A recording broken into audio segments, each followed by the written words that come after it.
வணக்கம் நேர்களே. மூன்றாவது நாளாக நமது சந்தைகள் ஒரு ஏற்றத்துடன் இருப்பதை பார்க்க முடிகிறது. அதாவது ஒரு ஹெல்த்தி விட்னஸ் மார்க்கெட்ல இந்த ப்ராஃபிட்டபிலிட்டியை மார்க்கெட் கொடுத்ததை பார்க்க முடிகிறது. அதே மாதிரி நிப்டி சைக்கலாஜிக்கல் பேரியர் 25,000 இருக்கு இல்லையா, அதற்கு மேலே ஏறி முடிவடைந்திருப்பதும் குறிப்பிடத்தக்கது.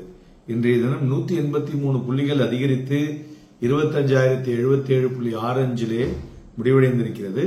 அட்வான்சஸ் 1228, டிக்ளைன்ஸ் பார்த்தோம்னா 1392, மிட் கேப் பார்த்தோம்னா 0.89% ஏறி இருக்கு, ஸ்மால் கேப் 0.28% ஏறி இருக்கு, விக்ஸ் அது மாதிரி 1.29% ஏறி 9.19 மணிமுனை கொண்டிருக்கிறது. மார்க்கெட்டினுடைய பிரத்தை பார்க்கும் பொழுது ஒரு ஸ்லைட் நெகட்டிவ்னஸ் மாதிரி தெரிஞ்சாலும் but overall stock specific buying மார்க்கெட்ல அதிகமாக காணப்பட்டது என்பதை பார்க்க முடிகிறது. அதுபோல பேங்கிங் இண்டெக்ஸ் ஒரு அட்ராக்டிவ் வேல்யூவேஷன் இருக்கிறதை பார்க்க முடிகிறது. அதே மாதிரி ஹாஸ்பிட்டல்ஸ், அந்த ஹாஸ்பிட்டாலிட்டி செக்டரை பார்க்கும் பொழுது அந்த சிஜிஹெச்எஸ்ல ரிவிஷன் ஆஃப் த ரேட்ஸ் அது பாசிட்டிவ், அவங்களுக்கு நிறைய பணத்தை அவங்களால எடுக்க முடியும் அப்படிங்கிற மாதிரி சொல்லிட்டு இருந்தாங்க.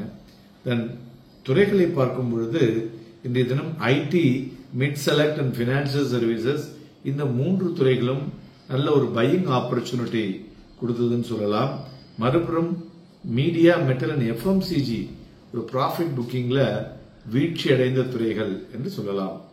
மெயினா இன்றைய தினம் ஏரிய பங்குகள்னு பார்த்தோம்னா Max Health Care, Shriram Finance, TCS, Apollo hospital, Tech Mahindra, Axis Bank, Kotak Mahindra Bank, Infosys, Eternal, Bajaj Finance இவையெல்லாம் ஏரிய பங்குகள். இறங்கினதுல டாடா ஸ்டீல் ஈவன் நல்ல ரிசல்ட் கொடுத்தாலும் இந்த யூரோப்ல இருக்கக்கூடிய சில ஹடல்னால அதை ஏற முடியல. Then Adani Ports, Power Grid, Eicher Motor, ITC, NTPC, DCA, Titan Company, SBI lieutenant, Adani Enterprises இவையெல்லாம் இறங்கிய பங்குகள் என்று சொல்லலாம். மேலும் மெயினா மார்க்கெட் ஏன் ஏறினது அப்படிங்கிறது எல்லாருக்கும் ஒரு பெரிய கேள்விக்குறியா இருக்கும். இது மெயினா இன்னைக்கு பார்த்தோம்னா டெக்னிக்கலா அந்த ஷார்ட் கவரிங் பிளே ரொம்ப பெரிய லெவல்ல பியூட்டிஃபுல்லா இன்னைக்கு மார்க்கெட்ல விளையாடி இருக்குன்னு சொல்லலாம். அதாவது காலையில ஒரு 9:30 மணிக்கு அந்த லோவை தொட்டதுங்க. அதுக்கப்புறம் மார்க்கெட் பின்வாங்கவே இல்லை, ஏற ஆரம்பிச்சதுதான். It's a beautiful rally today அப்படின்னு சொல்லலாம். அடுத்தது பார்த்தோம்னா இந்த Q2 ரிசல்ட்ஸ், கார்பரேட் ரிசல்ட்ஸ் பெட்டராக இருக்கக்கூடும், அதாவது பாட்டம் அவுட். ஸோ அதாவது இதுல இருந்து you can see the double digit growth அப்படிங்கிற மாதிரியான விஷயமும். அதனால தான் இன்னைக்கு ஐடி அண்ட் பினான்சியல் சர்வீசஸ் அடுத்த 2 தினங்கள்ல ரிசல்ட் வர இருக்கு. அதனால அதுல ஒரு ஏற்றத்தை பார்க்க முடிந்தது. மூன்றாவது, வேல்யூவேஷன்ஸ் ஆர் நவ் ரீசனபிள் அப்படிங்கிற மாதிரி எல்லா ரிசர்ச் இன்ஸ்டிடியூட்ல இருந்தும் ரிப்போர்ட் கொண்டிருக்கிறது. ஸோ இவையெல்லாம் ஒரு முக்கிய காரணிகள் இன்றைய தினம் சந்தையை ஏறுவதற்கு. மேலும் இந்த வீக் ஹைன்னு பார்த்தோம்னா பஜாஜ் பைனான்ஸ், இந்த வீக் லோன்னு பார்த்தோம்னா என்டிபிசி, இது மாதிரி இன்ஃபோசிஸ், எட்டர்னல் ரெண்டுமே இன்னைக்கு டே ஹையை தொட்டிருப்பதும் குறிப்பிடத்தக்கது. மறுபுறம் கோல்டு இன்னைக்கு பார்த்தோம்னா நல்லாவே ஏறி இருக்கு. 1,19,848 வெள்ளி 1,327 ரூபாய் அதிகரித்து 1,47,071 குரூட் ஆயில் 9 ரூபாய் அதிகரித்து 5,448 மணியமாய் கொண்டிருக்கிறது. இந்த பிரைஸ் ஆஃப் கோல்டு சில்வரை பார்த்தோம்னா ஒரு வரலாறு காணாத ஒரு ஏற்றம்னே சொல்லலாம். அதாவது ஃப்ரெஷ் லைஃப் டைம் ஹையும் டச் பண்ணிருக்கு.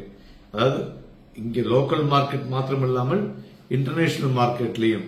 ஸோ இது மெயினா பார்த்தோம்னா இது ஒரு ஏன் அப்படின்னு ஒரு காரணத்தை பார்த்தோம்னா இந்த குளோபல் மேக்ரோ எக்கனாமிக் அன்சர்டனிட்டி தான் இதுக்கு முக்கிய காரணம்.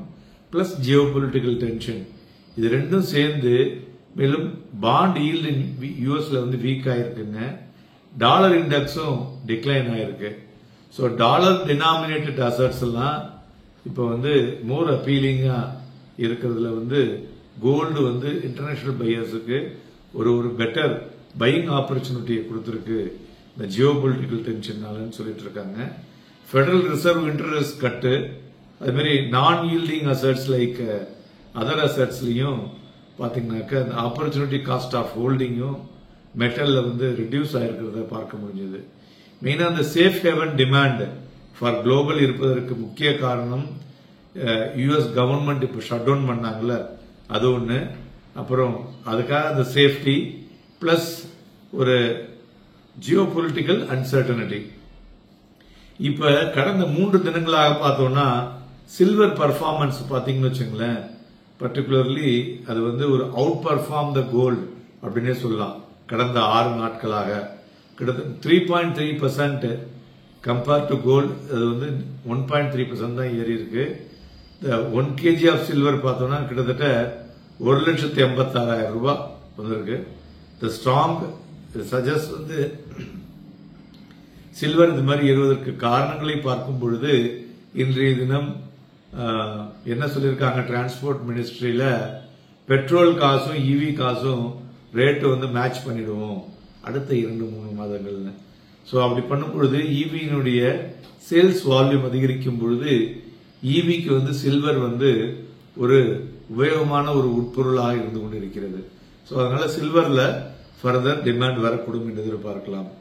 ஓகே சார், இந்த பிளக்சுவேஷன்ஸ் இதெல்லாம் எப்படி சார் இருக்கும் அப்படின்னு பாத்தீங்கன்னா, மார்க்கெட்ல சென்டிமெண்ட் வந்து இப்போதைக்கு பெட்டராக இருந்து கொண்டிருக்கிறது. ஆஸ் லாங் அஸ் நம்ம வந்து சொல்லக்கூடிய சாத்தியக்கூறுகள்ல இந்த குளோபல் அன்சர்டனிட்டி வந்து இருந்து கொண்டிருக்கிறவர்களையும் தங்கம் வெள்ளியில அந்த ஏற்றங்கள் இருந்து கொண்டிருக்கும். இதுல ஏதாவது வந்து ஒரு பெட்டர் ஒரு சுகமான தீர்வு வரும்பொழுதுதான் அதனுடைய ரியாக்ஷன்ஸ்ல மார்க்கெட்ல இறங்கக்கூடுமே தவிர, அதர்வைஸ் இந்த சாலிட் ரோல் இந்த எசென்சியல் ஹெட்ஜஸ் வந்து ஒரு பினான்சியல் இந்த கிளைமேட்ல எல்லாருமே கோல்டு சில்வர்ல உலகம் பூராவும் போகிறதை பார்க்க முடிகிறது. ஓகே, பிளாக் டீலை பொறுத்தவரை பார்த்தோம்னா Torrent Power and Axis Bank, இந்த நிப்டி ஃபியூச்சர் இன்னைக்கு பிலோ அவரேஜ், பேங்க் நிப்டி ஃபியூச்சரும் below average. But overall market ட்ரெண்டை பார்க்கும் பொழுது ஒரு நல்ல மூவ்மெண்ட் 24,881 இருந்து 25,095 கிட்டத்தட்ட 200 புள்ளிகள் மார்க்கெட் வந்து இன்றைய தினம் ஒரு ஏற்றத்தை காண்பித்திருப்பதும் குறிப்பிடத்தக்கது. சோ மார்க்கெட்டை பொறுத்தவரை அடுத்த லெவல் வந்து நாம் நேற்று தினம் கூறியிருந்தோம் 25,200 என்ற புள்ளிகளை வரை தொட்டு அந்த சமயத்துல வேற என்ன விஷயங்கள், ஏன்னா நம்மளுடைய Q2 ரிசல்ட்ஸ் இருக்கு இல்லையா, அதற்கு தகுந்த மாதிரி மார்க்கெட் ரியாக்ட் ஆகக்கூடிய வாய்ப்புகள் இருக்கக்கூடும்.